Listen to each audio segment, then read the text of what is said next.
1, 2, 3. Clap. Première. Hello! On se retrouve aujourd'hui pour une nouvelle vidéo où on va parler de Robert Andrew Berdella. Un tueur en série américain avec une histoire complètement folle et sordide. Je vous laisse la découvrir.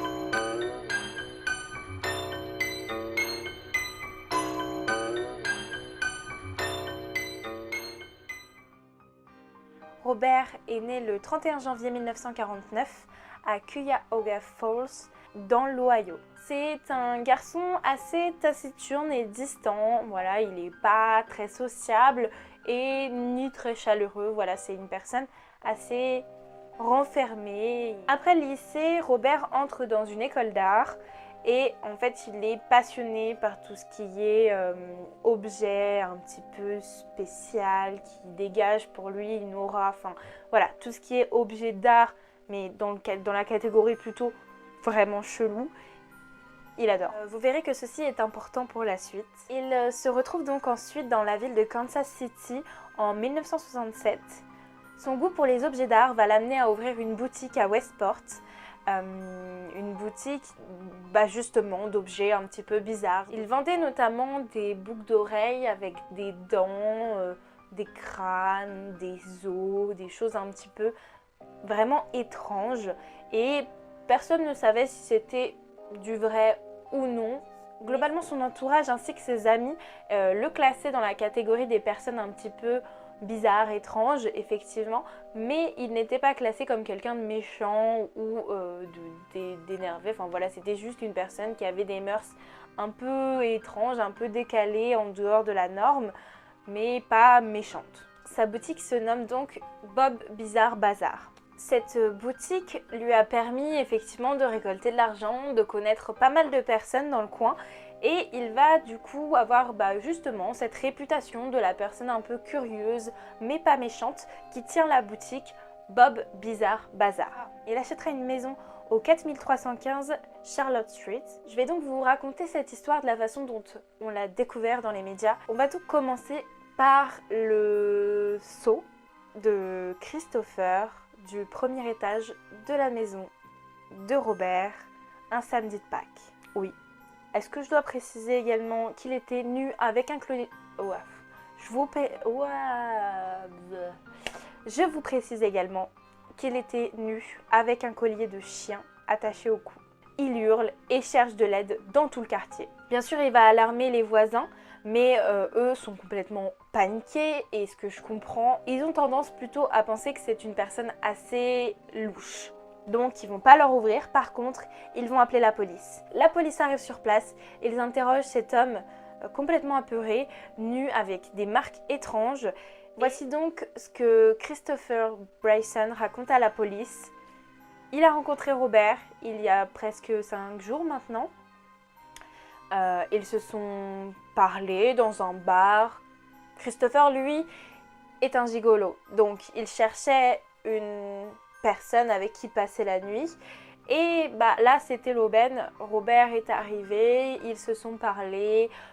Disons que le contact s'est passé. Et puis, Robert a proposé à Christopher de passer la nuit chez lui.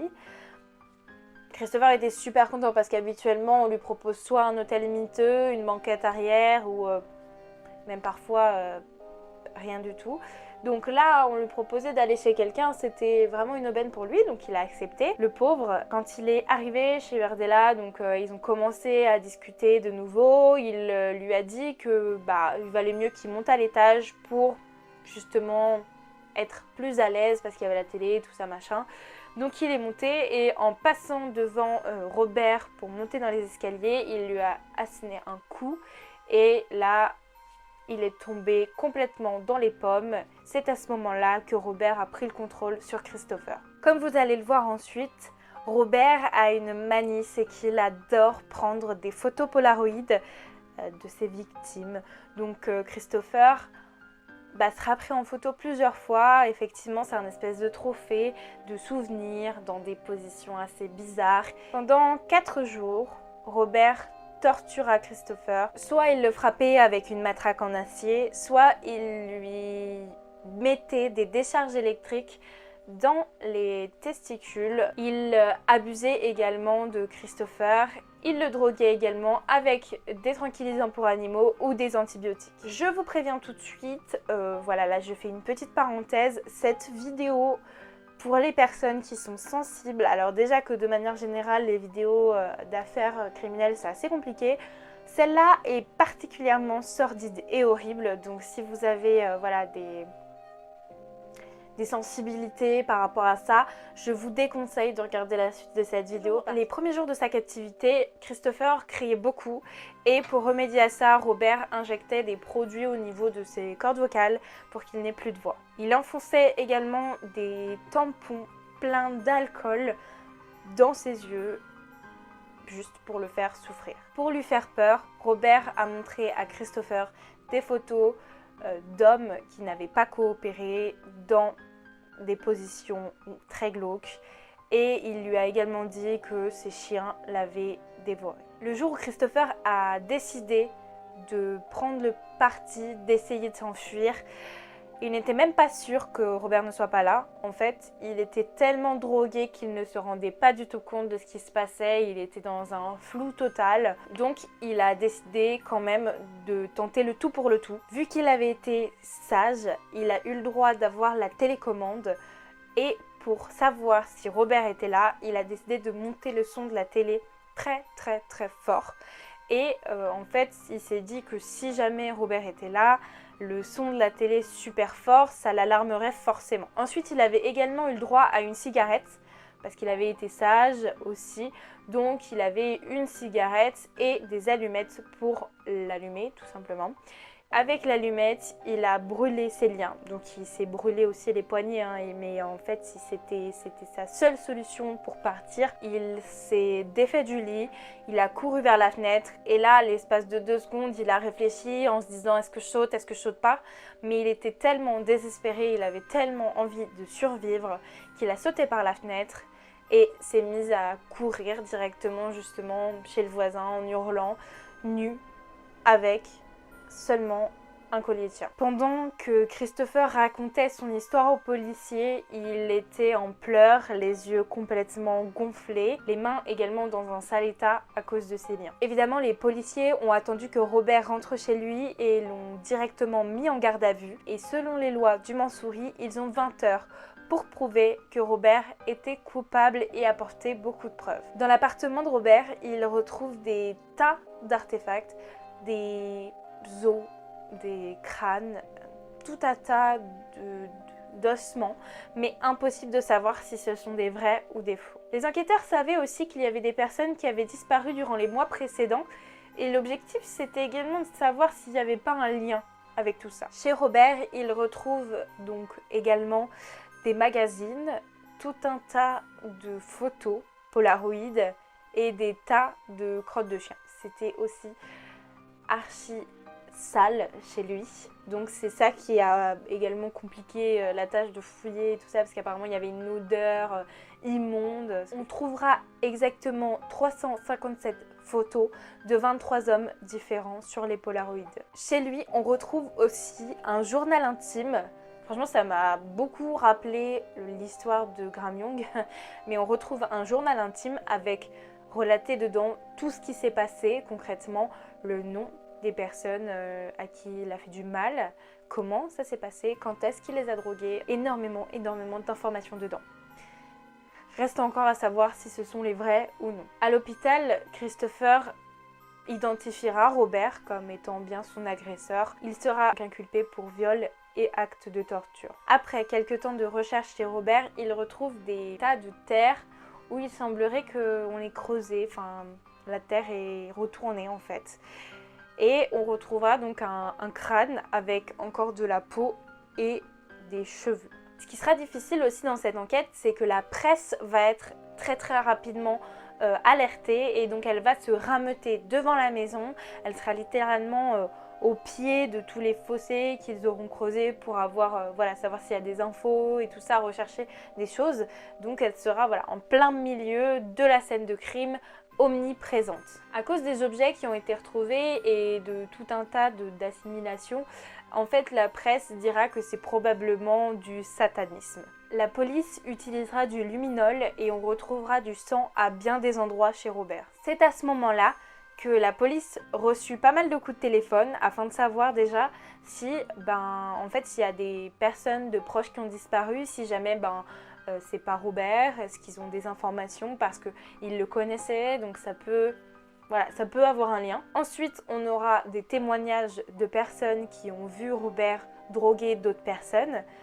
Ça aurait été pas mal qu'il parle avant, juste parce que c'est pas normal de droguer les gens comme ça, je suis désolée, mais bon, passons.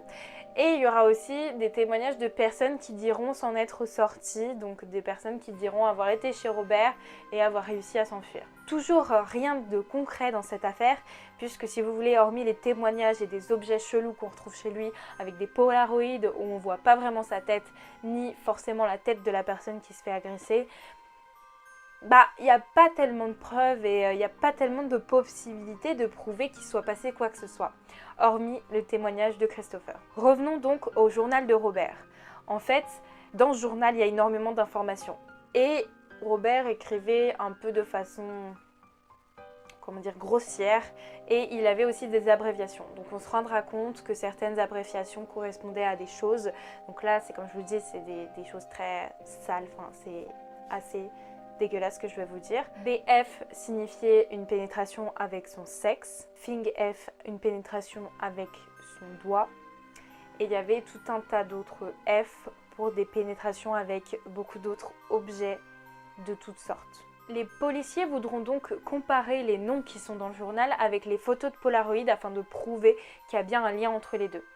Effectivement, ça sera assez compliqué puisque, comme je vous l'ai dit, on ne voit pas de visage sur ces Polaroids. Enfin, on en voit, mais pas beaucoup. Il n'y a pas beaucoup de clichés où on voit des visages, c'est surtout des positions bizarres et des bras, des corps, mais pas forcément de tête dessus. Dans son journal, il y avait également les quantités ainsi que les drogues qu'il injectait aux personnes avec les fréquences. Toute la ville s'alarmera parce que c'est pas courant d'avoir un tueur en série aussi sordide dans sa ville. Robert avait, comme je vous l'ai dit, beaucoup de contacts parce qu'il tenait donc cette ville avec son commerce, il connaissait beaucoup de monde et ses proches diront beaucoup que c'était une personne certes curieuse, bizarre, mais que c'était pas une personne avec un mauvais fond et que c'est pas possible qu'elle ait fait ça, qu'elle trempe dans des choses aussi glauques, qu'il avait certes des fréquentations un peu compliquées, mais il n'était pas bien méchant. Je trouve que ça commence à faire beaucoup de coïncidences pour une personne pas bien méchante, mais bon, on ira dire aussi que c'était un complot monté contre lui. Afin de pouvoir authentifier en fait les photos sur lesquelles apparaissaient les corps, les policiers ont demandé à Robert de se mettre en situation et de faire semblant.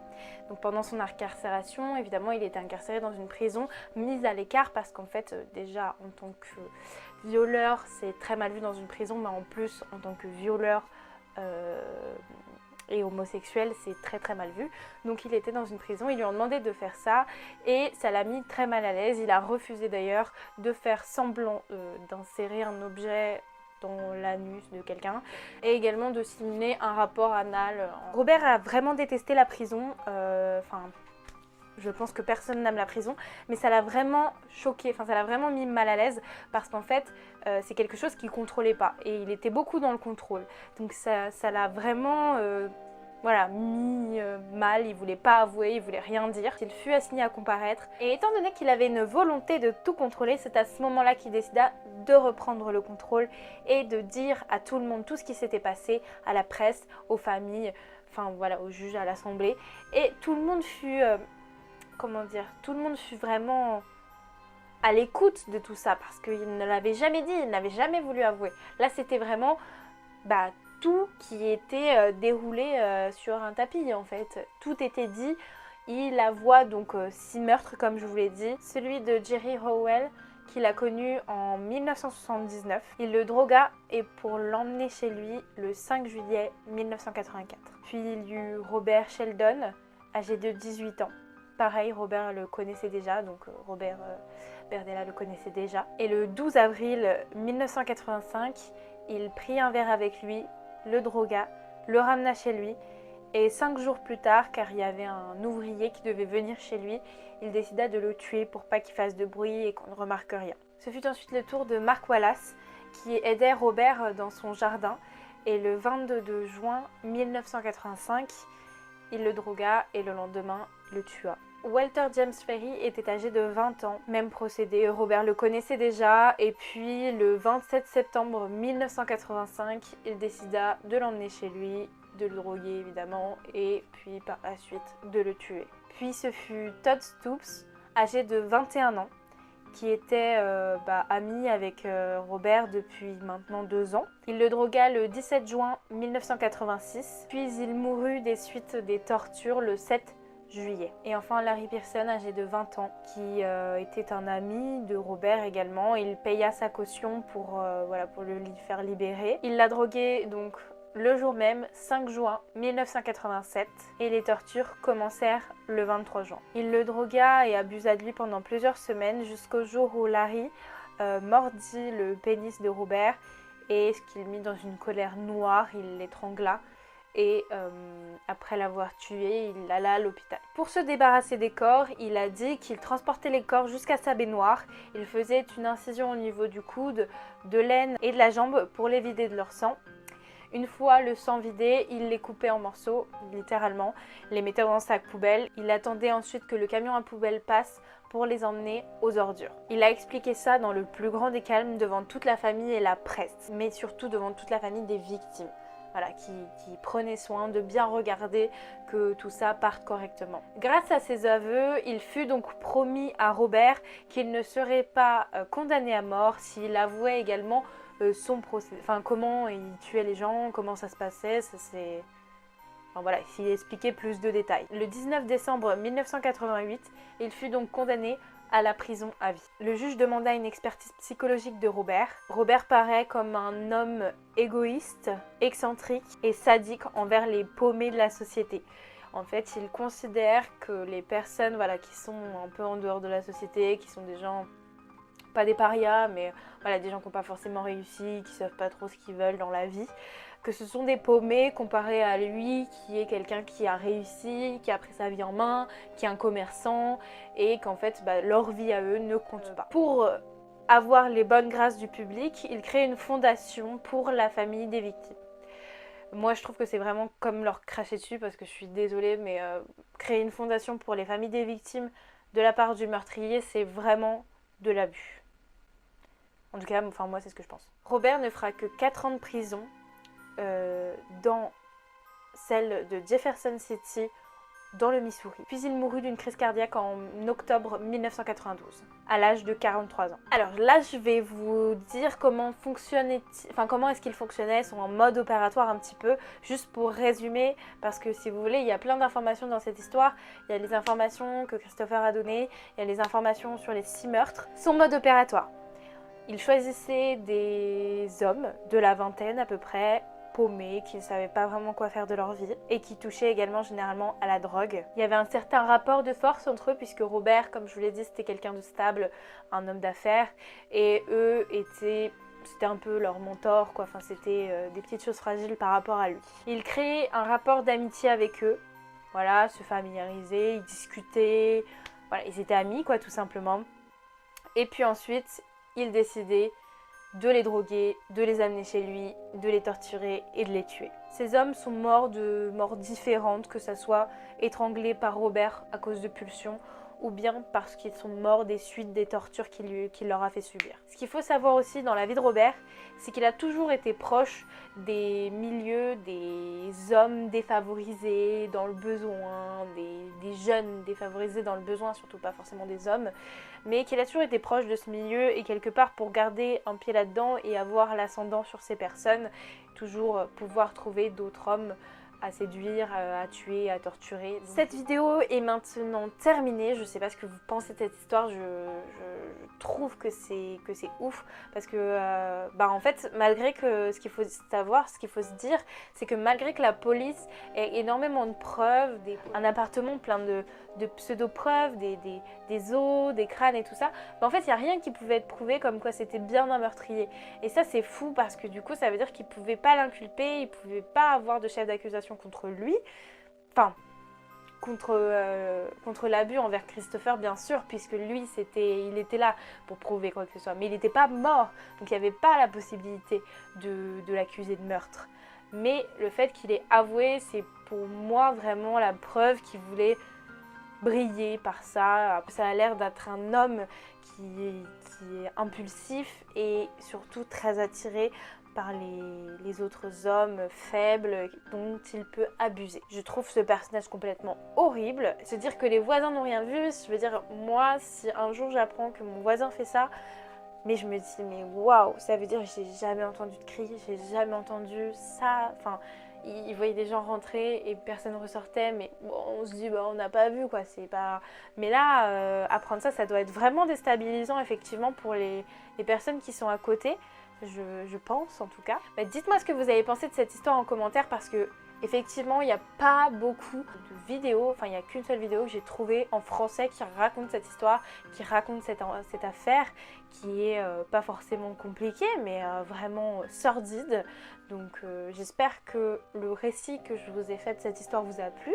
Passons maintenant aux suggestions pour la semaine prochaine. Soit l'affaire de Kenneka Jenkins, donc comme je vous l'ai dit, une affaire très sordide, très bizarre, enfin très bizarre, non pas bizarre, très sordide tout simplement, une affaire américaine, je vous en dis pas plus. Soit l'affaire de Gaëlle Fossey, c'est une affaire, c'est l'histoire d'une jeune femme qui a été retrouvée avec 66 coups de couteau dans le corps, enfin avec 66 coups de couteau portés sur elle, donc voilà, je vous en dis pas plus. Soit l'affaire de Gaëlle, soit l'affaire de Kenneka. Je vous laisse choisir en commentaire. Je vous dis à très bientôt. Prenez soin de vous. On se retrouve la semaine prochaine. Ciao. Faut que je vois comment faire. Faut que je le mette ici. Vas-y. Vas-y, regarde. Clap. Première. Ah.